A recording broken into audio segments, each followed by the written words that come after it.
بنفس هذه النتيجة يبقى كده المنتخب المغربي خلاص رسميا في المركز الأول في هذه المجموعة بعد الفوز 1-0.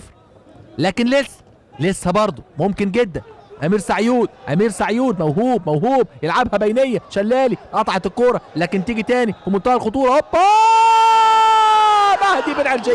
مهدي بن علجية كان عنده الوصفة السحرية. يا سلام مهدي بن علجية يفرح الكرة الجزائرية والكرة العربية بتمريرة سحرية بينية عالمية وتسديدة 100 والهدف يفرح الجماهير الجزائرية. يا سلام هو ده الكلام. عز الدين آيت جودي هيتجنن عز الدين آيت جودي.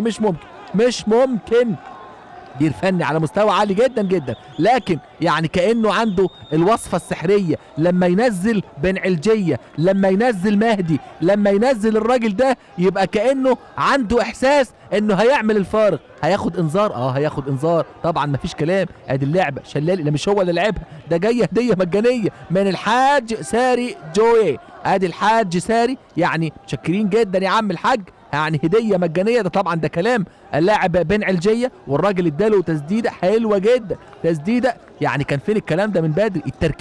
التركيز داخل منطقة الجزاء. الانذار